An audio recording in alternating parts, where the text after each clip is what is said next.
Belief in one God is not just a faith. It's a driving force that shapes the lives of over 4 billion people worldwide, according to the Pew Research Center.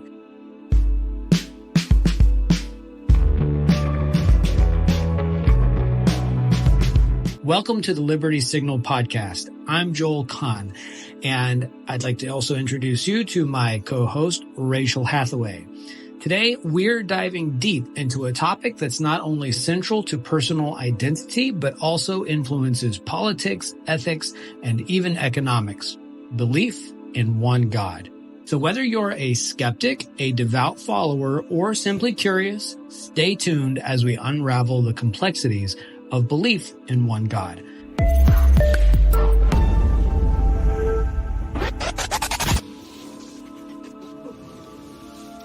You know, when we say one God, we tend to think, like, how complicated can it be, right? But looking at what you sent, monotheism is anything but simple. Well, that's true. The idea of oneness when you're talking about God, well, it takes on some pretty wild forms depending on the religion. Exactly. And every faith we're looking at, Zoroastrianism, Judaism, Christianity, Islam, and Messianic Judaism, each one seems to have its own take on what that oneness actually means. Like, they all got the same puzzle pieces, but made totally different pictures. That's a great way to put it. Each tradition has really wrestled with these big questions. You know, what's God like? How does God interact with the world? And how should understanding God change how we live and how societies work? So let's start with maybe the oldest piece of this puzzle, Zoroastrianism. Just the fact that it's believed to be older than a lot of the other religions we're talking about is fascinating. It is. It really is. Zoroastrianism goes way back to ancient Persia, and it has this unique perspective on the divine. At the core, you have the belief in Ahura Mazda, the one God. But it's not like this image of a God just hanging out in the sky. Ahura Mazda is way more abstract than that. Yeah, the stuff you sent describes Ahura Mazda as this ultimate, formless, invisible source of goodness, not your typical lightning bolt throwing God. Ahura Mazda embodies truth, righteousness, and the very core of good. And for Zoroastrians, trying to live by those qualities, that's a huge E in their faith. Which brings us to those Amesha the 6 divine attributes you mentioned. It's almost like they're both parts of Ahura Mazda and the ideals for how people should act. Could you explain that connection a little more? Sure, absolutely. So you've got good mind, truth, dominion, piety, wholeness, and immortality. These aren't just ideas, they're active forces in the world. And by cultivating these within themselves, Zoroastrians believe that they're part of this cosmic fight against evil and chaos. That's a powerful link between the divine and us. It's like they're saying, by living these virtues, we become more aligned with God's very nature. Precisely. It shows how important ethics are to their whole understanding of monotheism. Now, moving from ancient Persia to the world of the Hebrew Bible, we find another key development in monotheistic thought, which is Judaism. And thinking about the core of Judaism, that one God idea, you immediately think about the Shema prayer. Hear, O Israel, the Lord is our God, the Lord is one. It's powerful, even in how simple it is. Well, absolutely. And actually, it's called the Shema. And it wasn't just a prayer. It's like this statement of faith, this philosophical idea that has been central to Jewish history for centuries. And it actually goes something like, Shema Yisrael, Adonai Eloheinu, Adonai Echad. And like I said, even though it seems straightforward, figuring out what one truly means here, well, that's been debated and interpreted like crazy within Jewish thought. You mentioned Maimonides, that really famous scholar, and his, at least for the time, radical take on this oneness. It's almost weird that this idea caused controversy in a faith all about one God. What made him take such a controversial stance? Well, Maimonides was really set on this idea of God's total and complete indivisible unity, which he called Yechid. And it means God has no parts, no multiplicity, just pure singular essence. And it went against some of the common philosophical and theological ideas of his time.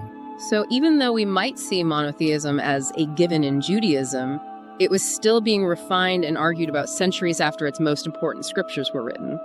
Exactly. And these weren't just intellectual arguments, okay? They had a huge impact on how Jews understood God, creation, and even their own place in everything.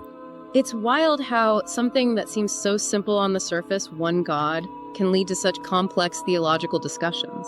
Absolutely. And it only gets more complex when we look at Christianity, which comes out of Judaism, but brings its own unique understanding of God's oneness. Right, because Christianity introduces the Trinity, which I have to admit has always seemed a little, paradoxical to me. Yeah. How can God be one and still exist as three distinct persons, the Father, Son, and Holy Spirit? Yeah, definitely a tough one. I mean, even a lot of Christians will tell you it's not just about doing the math and splitting God into three separate beings. The Trinity, as Christian theology understands it, is about the fullness of God's nature being shown through these three persons, each with a specific role in creation and salvation. So it's not really three separate things, but more like understanding God's nature through these different sides, different expressions of the divine. Exactly. Think about a three-dimensional object. It has height, width, and depth, but it's still just one object, right? In the same way, the Father, Son, and Holy Spirit, while distinct, are seen as inseparable and always united in the one Godhead. It's a lot to wrap your head around, and I can see how it's been debated for centuries. Are there any similar ideas of a multifaceted God in Jewish thought, even if it's not exactly the Trinity? Well, it's something people don't really discuss a lot, but there are some interesting parallels. Some scholars point to stuff in the Talmud about a pre-existent Messiah, an idea that lines up at least a little bit with the Christian idea of Jesus as the eternal Word. Then you have even more surprising connections in Kabbalah, the Jewish mystical tradition, where you see hints of a divine that's both one and yet includes this plurality of attributes and emanations. Wow, and you even mentioned certain Hasidic traditions, which is really unexpected. It's pretty mind-blowing to think that a concept like the Trinity, so central to Christianity, might have these little echoes in other branches of monotheism. Well, it really shows how interconnected these faiths actually are, even though they interpret things differently. It highlights that exploring God's oneness isn't some finished thing. It's an ongoing journey with surprising turns and unexpected connections. And as we'll see when we dig into Islam, the idea of God's oneness takes on a whole other fascinating dimension. I'm ready when you are. Let's get into how Islam approaches this idea of monotheism. From what I've gathered, Islam seems to have this reputation for being really straightforward when it comes to God's oneness. Well, that's true. The Islamic idea of Tawhid, this oneness of God, it's like the foundation of the whole faith. And you said it's not even just about there being one God, but that the entire universe comes from this one source. That seems to go even further than some of the other faiths we've talked about. So how does understanding Tawhid change how Muslims see the world around them? Well, basically, Tawhid means that everything that exists comes from Allah. It emphasizes how totally unique God is, how transcendent, how God has this creative power, and it shows how connected all of creation is. You know, that actually makes me think back to Zoroastrianism, how they emphasize Ahura Mazda being so singular and transcendent. Even though they're different religions, it seems like there's this common thread about a single ultimate source for everything.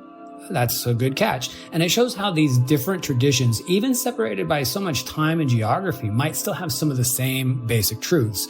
But going back to Islam, Tawhid isn't just some theoretical idea. It really affects how Muslims live their lives.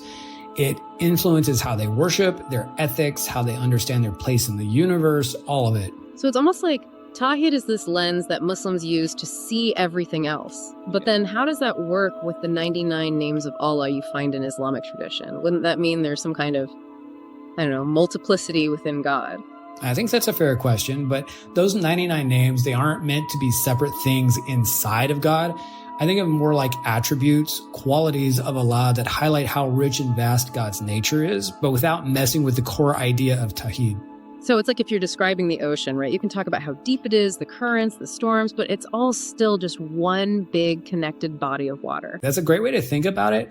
Although I gotta say that even when you take a look at the water, right, it's still made up of bajillions of different molecules, right?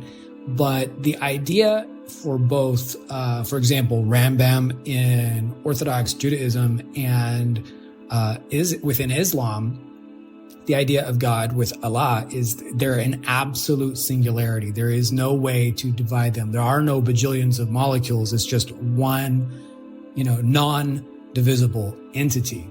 But anyway, going back to the 99 names in Islam, they don't divide, okay? They give you a different way to understand and connect with the divine. Like facets, kind of like a gem. Each one reflects something different about Allah. It's like, but it's still just like one gem. It's still just that one Allah, right? Speaking of different ways to look at monotheism, I'm really curious about Messianic Judaism, which seems like it's trying to bridge the gap between Judaism and Christianity. What are the main beliefs that make this faith unique, and how do they see this idea of one God?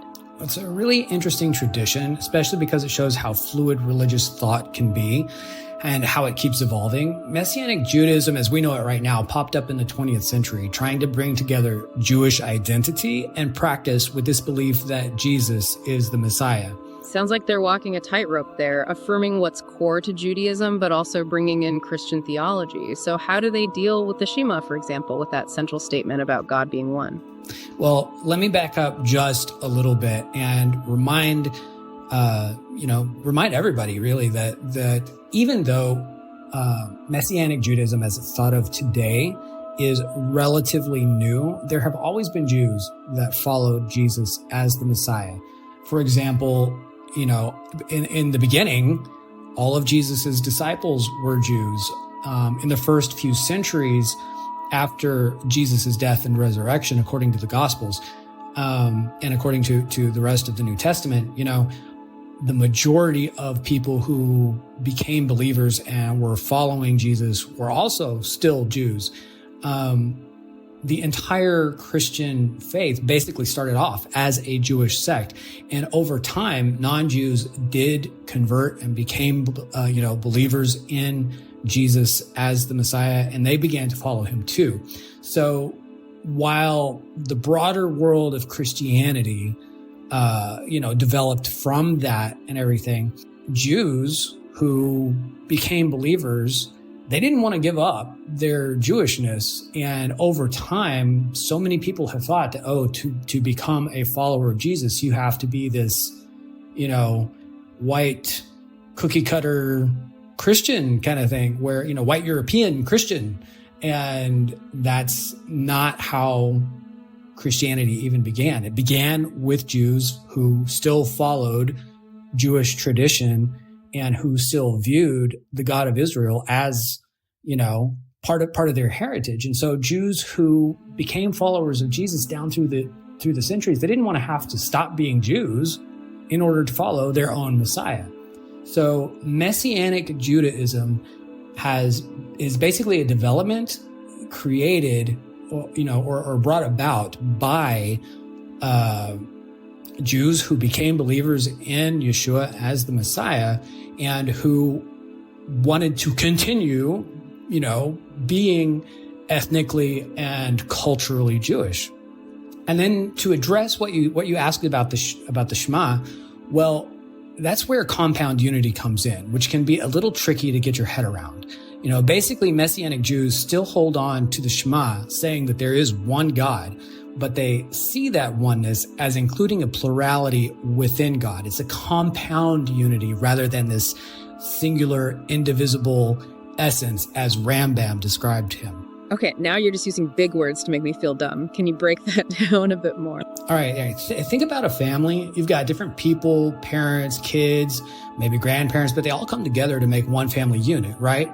So in a similar way, Messianic Jews say that God is one, but God also exists in relationship, something that they see reflected in the relationship between God the Father and Jesus.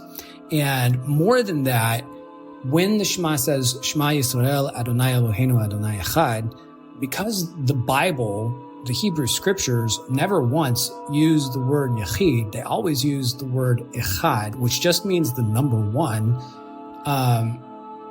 Messianic Jews say that this is, it leaves room for a much more complex